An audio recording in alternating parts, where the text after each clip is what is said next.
What's up, everybody? Welcome into, unfortunately, the first losing edition of SSPN for the 2025-26 season. As let me see here, Ethan. Well, the Spurs have cut it to 3 here with 2.7 seconds left, Ethan, as both of you and I left the TV to go ahead and just get on the post game because we felt like the result of this one was pretty much all decided except for a little bit of some free throw shenanigans at the end. But Ethan, earlier this week in the win against the Chicago Bulls, we mentioned that was one of the ugliest games of the season. Man, I think we might have topped that tonight. As much as that may have not all been because of the players on the court and maybe had a little bit to do with the officiating, there was definitely some ugliness and mucked upness of this one tonight. Yeah, it's a real shame because the first quarter started off so great and we were texting back and forth. Our offense looked phenomenal defensively. With Victor and Luke, we're able to just play aggressive, play the passing lanes, play with pace, and get paint touches that opened up shots for other guys on the court. But then after that second and third quarter, we let the Warriors get hot, and you can't do that, especially with Steph Curry. And you could definitely say that the officiating, like you said, had a lot to do with this. When you look at just overall numbers, we had, let's see, how many we finished the game with? 16. I don't know how many of those came at the end there, and they had 34. 14 of those coming from Steph Curry. Like, that definitely contributed to it. But at the same time, we have to find a way to defend Steph Curry. Guys like Steph without fouling, and we couldn't figure that out. And then when they took away our physicality defensively, our offense, it felt the same lack of energy in that second half, and we were never able to recapture that magic. So it's an infuriating loss if you watch the full game. But yeah, you could definitely point blame to everybody involved. Yeah, 100%. I brought up the officiating, for just the flow of the game and it Yeah, being mucked up. absolutely. But when it comes to the final result, there are definitely some things that are in the Spurs' control and Mhm. some things that we've kind of been harping on throughout the season, Ethan. Honestly, when it comes down to it for me, let me go to the team stats here and we'll get into all the individual evaluations and everything like that, of course. But let's go ahead and see. So the Spurs won the rebounding battle, offensively and defensively. They did have more turnovers than the Warriors, but where's points in the paint? 52-22 in points in the paint, like 1 points in the paint by 30, won the rebounding battle. They hit that's free throws. They hit 16 more free throws. So that's Mhm. another thing, getting to the Yep. foul line.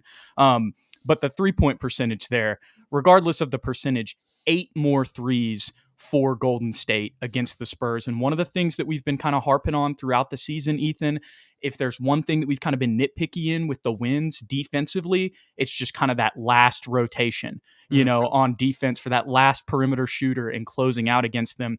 And obviously, this is the Golden State Warriors, so that's kind of their bread and butter. So it's going to be Yep. harder to defend that against them. But still, at the same time, Ethan, that's been something that has been an issue for the Spurs all season.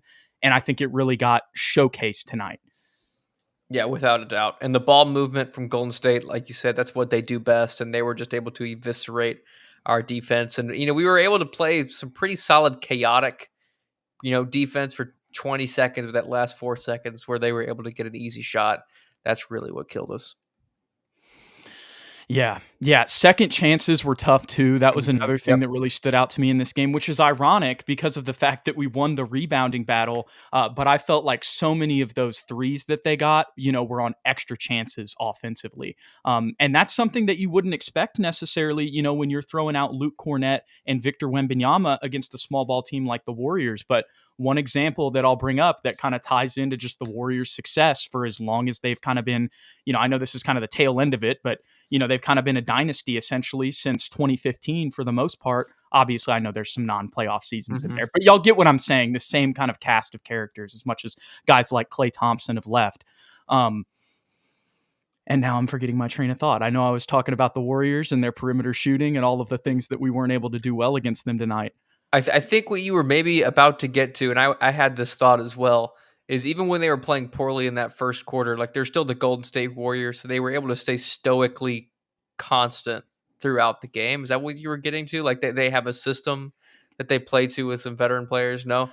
Honestly, I don't think so. Unfortunately, been at work all day, and this game kind of jumbled my mind there. All But good. regardless, the Golden State Warriors and perimeter shooting is something that they're very good at, and Mhm. again, they exploited that against us tonight. But aside from that, Ethan, if you want to just talk about the game flow a little bit, the first quarter was really solid. Mhm. Obviously, the first set of runs with the starters out there, it was 14-11 before the bench came in. But when the bench came in that first quarter, man, they really just took over for the rest of the quarter, only allowed 3 points from Golden State. I definitely think Golden State wasn't shooting their best in the first quarter as well. Like, I definitely want to give credit to our defense, but I also think that Golden State definitely started to play better as the game went on too.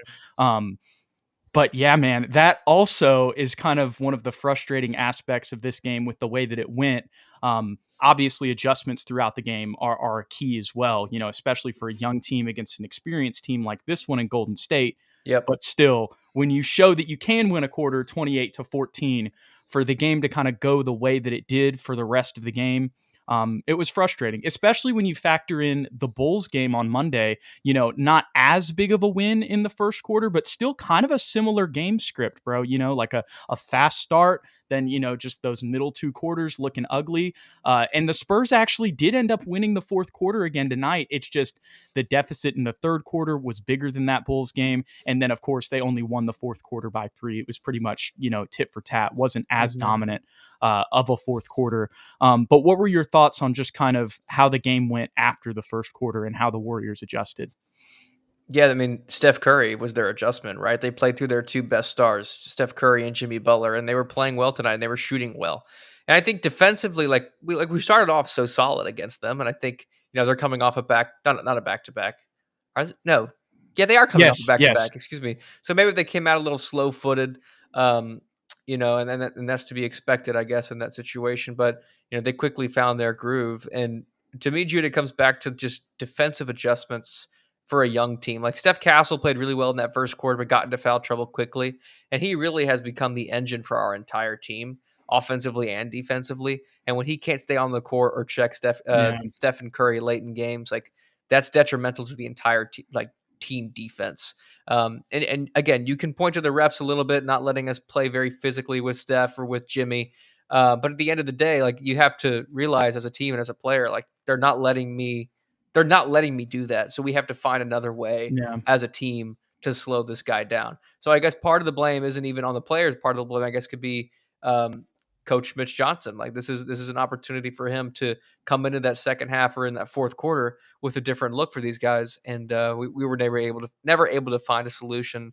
But at the same time, like with the best players in the world, sometimes there isn't really a solution. So you just have to figure out a way to stop the other guys. And to our credit, we stopped pretty much everybody else outside of Steph Curry, Jimmy Butler, and Moses Moody. I guess had a pretty good first half, but he was pretty much silent in that second half. So it was really just Steph and Jimmy that really put the knife to our throat today.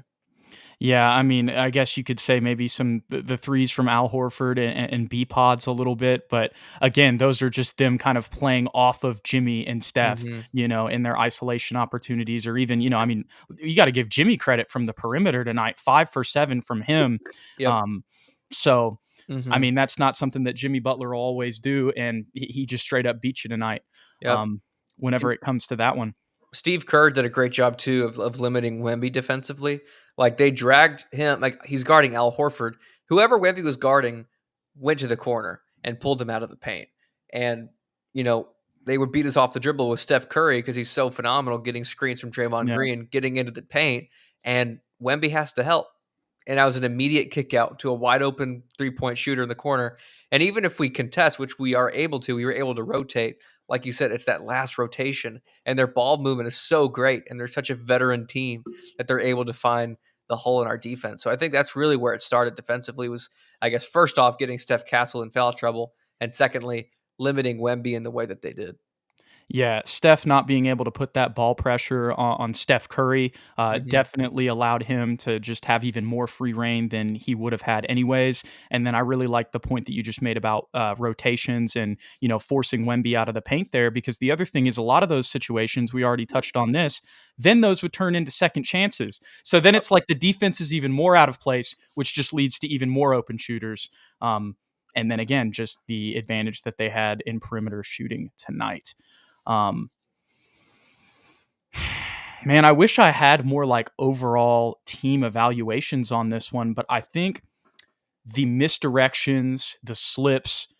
Sean Elliott mentioned those a lot in the fourth Mhm. quarter, but just the off-ball movement, whether it be with off-ball screens, or whatever sort of scheme that they're setting up there. They were just beating. That wasn't something that our team had really seen to that intensity level so far this Mhm. season. Um, and it definitely got taken advantage of. There were a lot of times where I saw guys get lost or turned around or flipped, or spun around. I will say a lot of times I did see that with Julian and Devin. But as much as I bring that up, though, I also think that there were some possessions that I think Devin did a pretty good job holding his own against Steph Curry after the foul trouble. Now, there were definitely some times where Steph Curry got Devin too, but again, it's like you're not in an ideal world, you're not asking Devin Vassell to guard Steph Curry, most of the possessions. Yeah, for sure. And I guess just to give one last high overview thought on the offense, because like it did get a little bit muckier in the second quarter on. But when we were firing, when we were playing well, we were doing a really good job with off ball screens, Jude. I feel like tonight was the first time I saw that, where I think it was Jeremy, Harrison, Steph. They were setting off ball screens for Wemby at the top of the key, where he would basically pass Yeah, off to the right wing, get a screen to move over to the left wing, and we were preemptively throwing that pass high because Wemby can catch it high, and he either yeah, took that shot or he had an open lane to drive and create for others. So that part looked fantastic, and we were playing in the flow of the offense. It looked great, but again, give Golden State credit; they did eventually clog up the lane on Wemby and force him to take some longer shots. And I would say overall, I was pleased with his offense, Wembenyama's offense. Um, but again, I would like to get back to what we saw in the preseason a little bit more. I feel like we saw some more consistent post touches that we've yeah. kind of moved away from. And to his credit, he's still been pretty effective outside of that 3 game stretch. But I think slowing the offense down maybe would have helped us out a little bit tonight.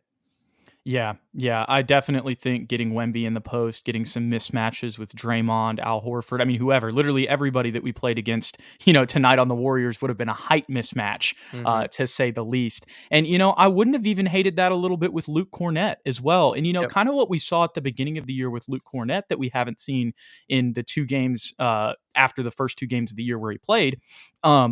Is we kind of saw him as a little bit of a hub, kind of on the elbow, doing some dribble Hmm. handoffs and stuff like that. Now, granted, as I say that, I will say that kind of was more with Dylan Harper. So maybe that's kind of the reason why that's gone away a little bit. And that's another thing. I'm so glad that I just brought his name up because I saw him on the bench tonight, Hmm. dude, and I was like, oh man, this it would be a great night to have you. I'm not Yep. saying that would have been the difference, but he now that we're seeing these first couple games with everybody else and the issues that are still showing up as much as it's early, and again it just reminds you of the talent that he has, dude. Like again, he's a Hmm. number 2 pick. But to get back to Victor and Wemby, man,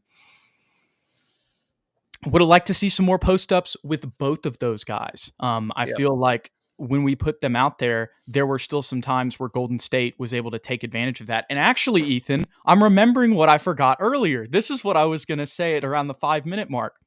Gary Payton beat Luke Cornett for a rebound, like Yep. just off speed.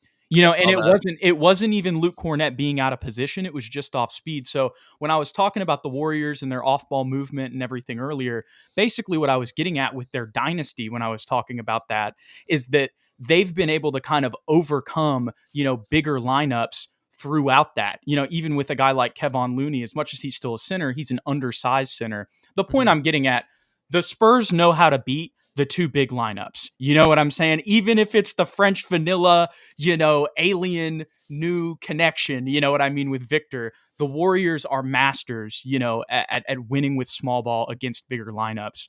And you saw that tonight, man. This was a real big test because it was like, as much as we've played a lot of other teams, especially the Lakers and stuff, getting to play like the experience of these guys. Like we've got like 3 Hall of Famers, you know what I mean? That Hmm. maybe even more if you want to count some other guys there. I don't know. I don't know if Al Horford's going to be a Hall of Famer, but regardless, with Steph, Draymond, and Jimmy Butler, we haven't played like those experienced of guys yet. I feel like this year. I know you got Luca and Austin Reeves and some other stars, but I feel like this was the real first like vet test. You know what Hmm. I mean, of the year. And I think honestly, as much as there was all of the ref complaints, and some things that the Spurs didn't do well, and we're about to get into individual evaluations, which I think will highlight some other things. But also, I think a lot of this was just kind of the Warriors. This was like how the Warriors have won against teams like the Spurs who are in their position, for years, as much as this is the end of their dynasty. Does that make sense? It does for sure.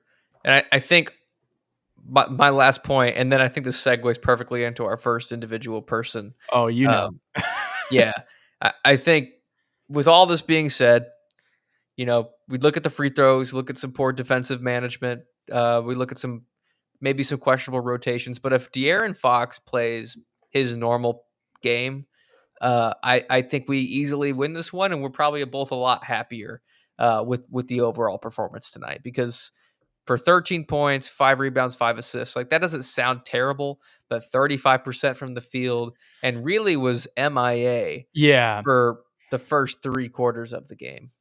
That's the biggest thing for me, is that like he had only had 8 shots going, or it might have been less than that at one point early in the third quarter. And I believe this was after he made a bucket, and it might have been 2. He was 3 for 8.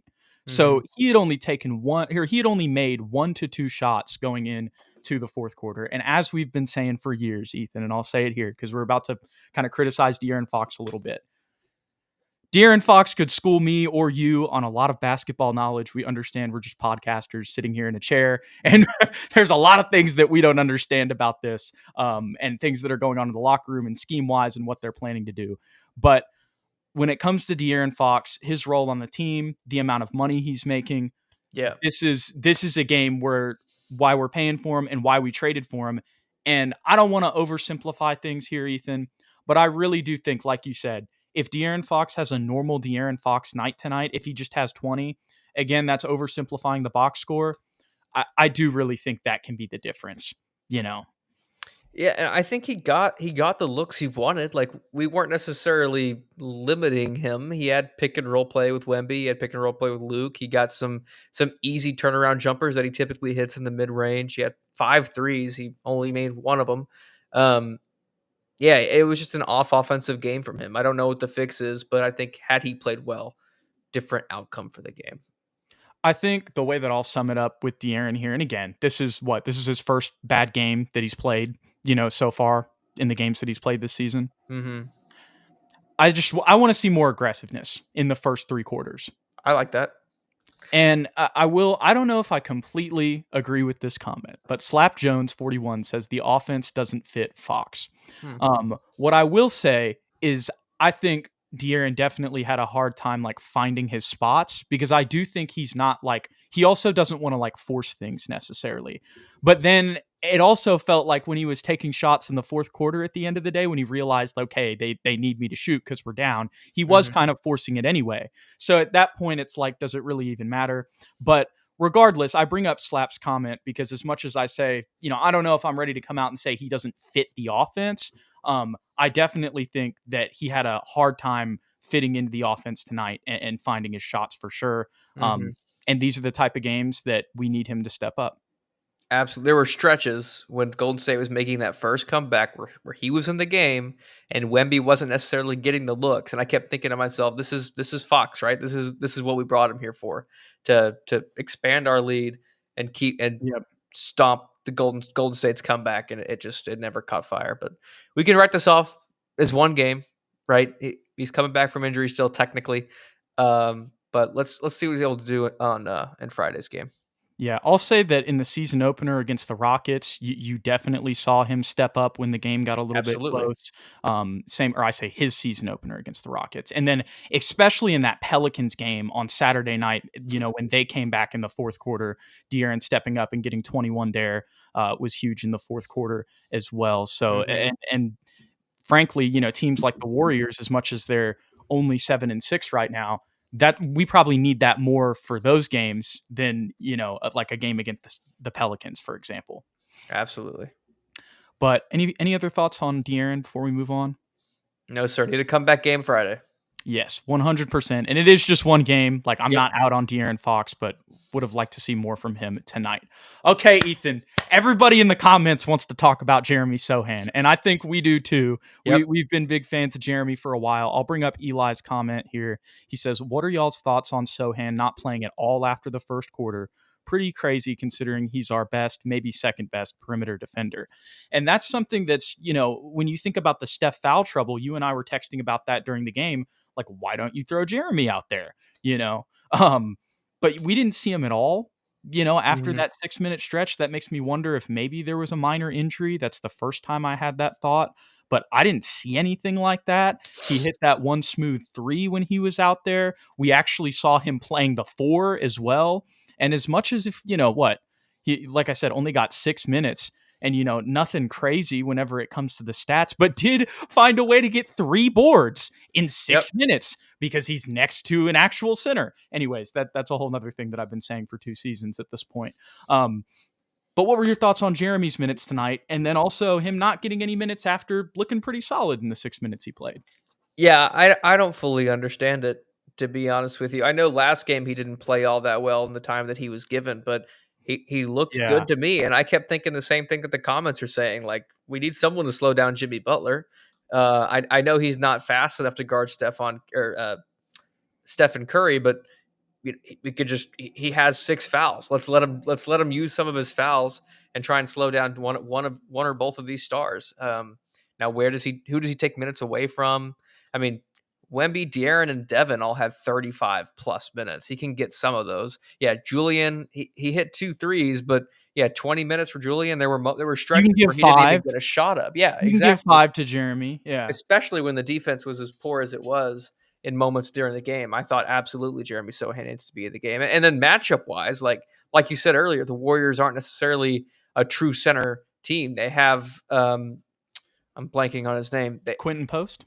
No, not Quentin Post. Al Horford. But other than Al Horford, he can pretty much guard anybody. Like he's not outsized. So I fully agree with the comments. I think Jeremy deserved a lot more playtime tonight. Yeah, again, we'll always say, like, if Mitch Johnson ever sees this dude, like, you know more about basketball than I ever did. You played basketball at Stanford, man.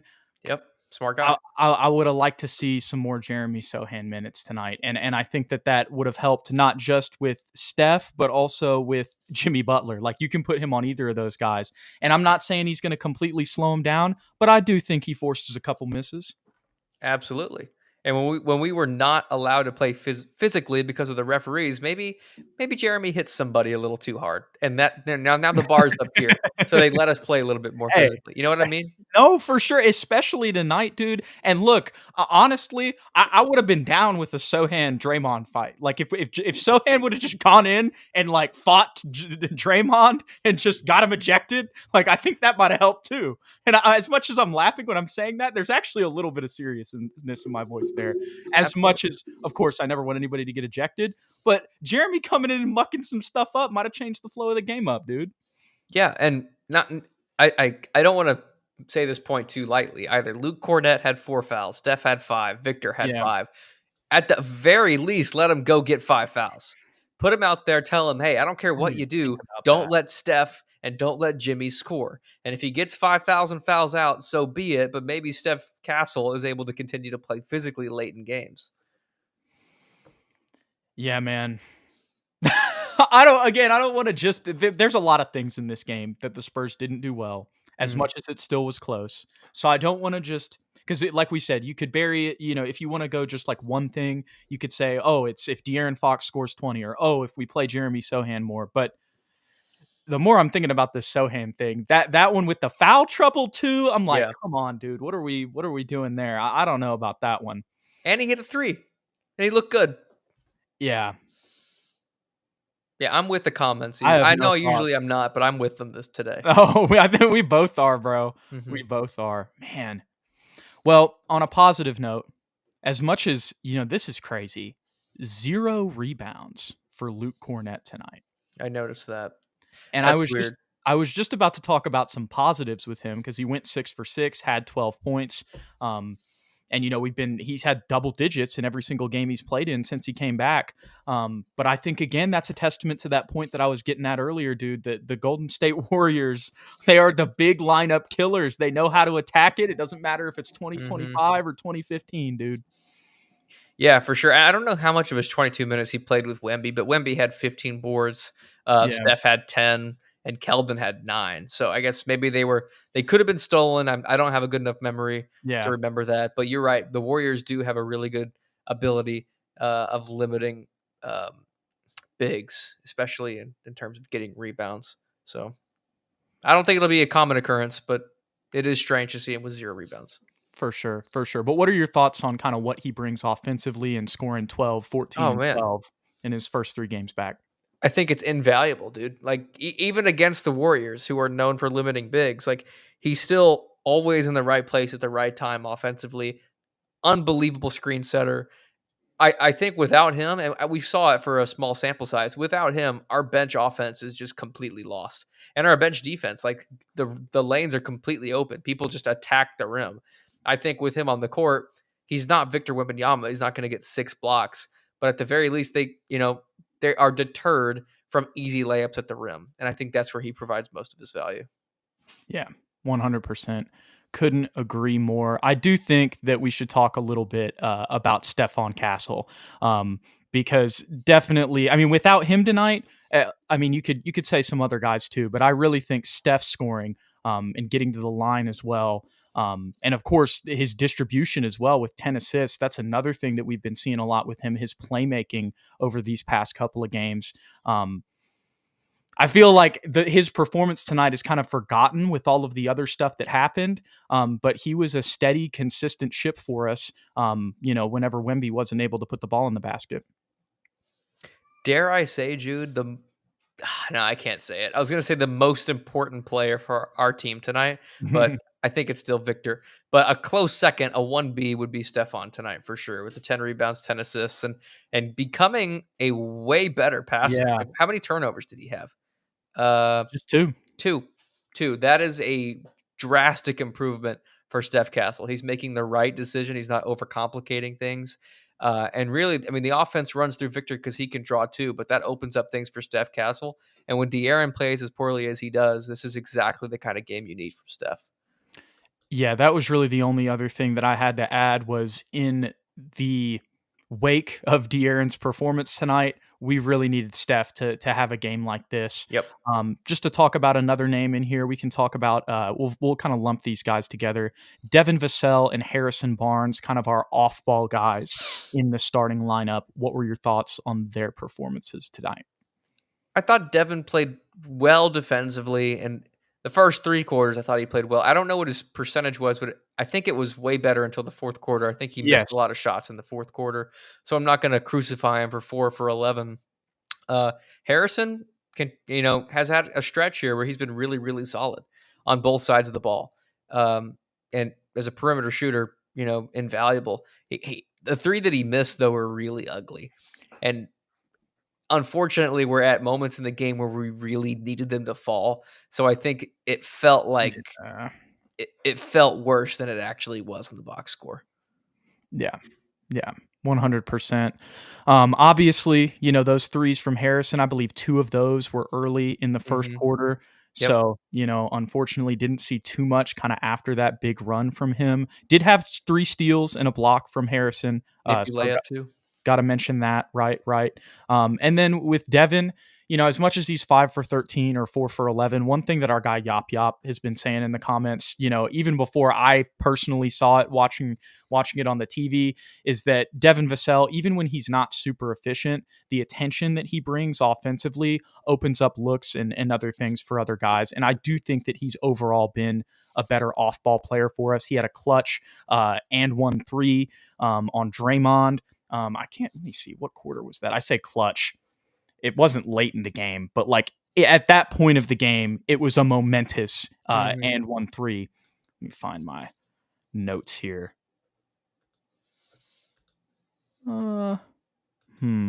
I can't remember when it was, but I think y'all know the one I'm talking about, where Draymond immediately went to challenge, and then it was still a foul anyways after. I believe the score was in the 70s or something when he hit that one. There were some other threes that he hit were pretty timely. I'd like to see the percentage go up, Ethan, but honestly, at the end of the day, I just still feel like it's a significant improvement in the role that he's playing in comparison to what we saw last year. And maybe that's because of the defensive end a little bit more. But again, not to just go back to this dude, but if De'Aaron plays his regular game, like, we're not talking as much about Devin's efficiency, because this is kind of the stat line that we're reading from Devin is kind of like what it's been in a lot of wins too. Yeah, I've completely changed my expectation for Devin, and I think Me too. like it used to be all-star, 20 to 25 points a game, 50, 40, 90. Yeah. Like we had such a high expectation for Him him. and Keldon.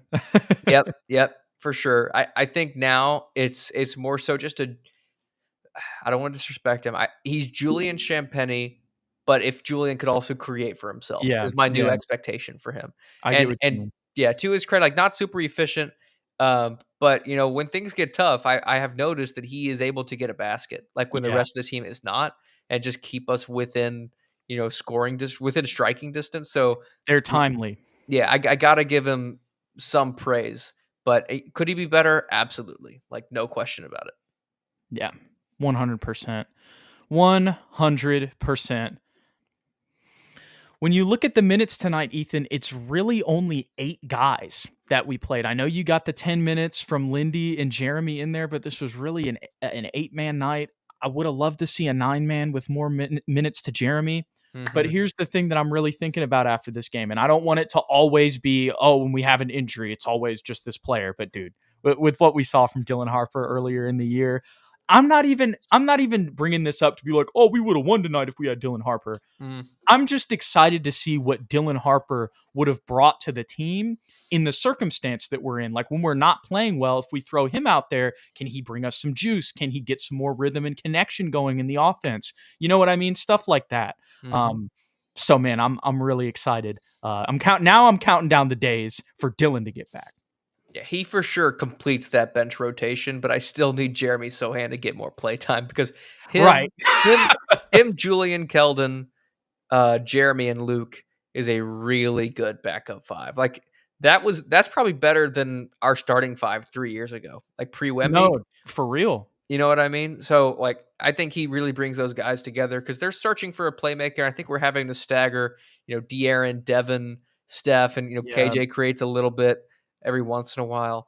But you can tell they're still missing that playmaking component for our bench scoring. Um, One other thing I didn't really mention about De'Aaron and Wemby, just to be fully, honest with Yeah. our evaluation, 8 turnovers from Wemby and 6 from De'Aaron. That's not what you need from your 2 Yeah. primary ball handlers. That's ugly. Needs to get fixed. We know it's been a problem for Wemby, so, like, we're open and honest about that, and we're hoping that it's going to eventually get fixed. But De'Aaron, like that, you're the veteran point Yeah. guard. That's inexcusable. But again, one game. Let's try and stay level headed. We are 8-3. We're Yeah. still second or third in the West right now. Um, so let's give him some time, and I'm sure he won't average 6 turnovers and 13 points for the season. Yeah, and if we're being completely honest too, if we go out and win on Friday night, one, it'll be more important for us to win on Friday night because it's a cup game. Hmm. But two, us splitting with the Warriors. I know their record isn't as good as ours right now, but that I don't really think that's that crazy. Yeah, I don't think so either. Okay, one last thing. We did forget to talk about Keldon. I know we mentioned the 9 boards at one point, but this was his most inefficient game of the year. I don't want to make complete excuses for him, man, but I want to say I feel like a couple of those my guy KJ should have got some free throws, Yes. and I think in every other game this year he probably would have. But what were your thoughts on his 6 points, 9 boards, 2 steals tonight as well, 1 assist, 3 for 9 shooting, 0 for 2 in 24 minutes? I should have counted the number of, like, tip backs that he missed, because 3 for 9 is a little bit Right. deceiving, and you're right, he was getting hammered a lot, and I think he had, like, at least 3 of those misses where he got his own rebound and then eventually hit a layup. Like, there was that one moment over 3 defenders that, I think that's what you're referring to, where it's like, he can't get a foul call? Like, what are we Yeah, doing here? yeah. So I continue to be pleased with Keldon Johnson. He provides the energy. He's a good leader, and he has not been forcing the issue offensively. He has been passing and playing within the system. So I think just continue to see that from KJ, and ultimately he'll get some foul calls maybe down the line. If you're gonna tell me on a 3 for 9 night, if you'd have told me last year, like on a bad game for Keldon, when he shoots 3 for 9, he goes 0 for 2 from 3. He's going to get Mhm. 9 boards and 2 steals and play solid on ball Yeah, defense. I know the rotations for everybody was subpar. Um, Again, I still think this being a bad Keldon game is 1000% an improvement over the past couple years. yeah, without a doubt. And I think while we're talking about the free throw shooting, just summary of the whole game. I think there were a lot of people. Sorry, my cat moved my mic. You're There good, are a brother. lot of people that probably needed 2 or 4 more free throws tonight. Yeah, and as Spurs fans, we come away from this game feeling like the Warriors, were able to play a little bit more physical than us, but there were definitely bad calls on their side too. It was a Scott Foster crew, dude, and there were shenanigans. Without a doubt. We'll go ahead and wrap it up there, man. We appreciate you guys for hanging out with us tonight. Of course, Ethan, the first loss of the season ends up being the longest post game of the year. But again, we truly appreciate you guys for hanging out with us. If you enjoyed the content, don't forget to hit the like and subscribe button below. If you want to stay updated with the show, follow us on X or Twitter at SSPNYT, at Jude McLaren, at Ethan_Quintero. And then again, if you guys want to check out some of our Fiesta merch that we just dropped, go to the link in the description. We also got our QR code right here. So with that being said, we'll catch you guys next week. Hopefully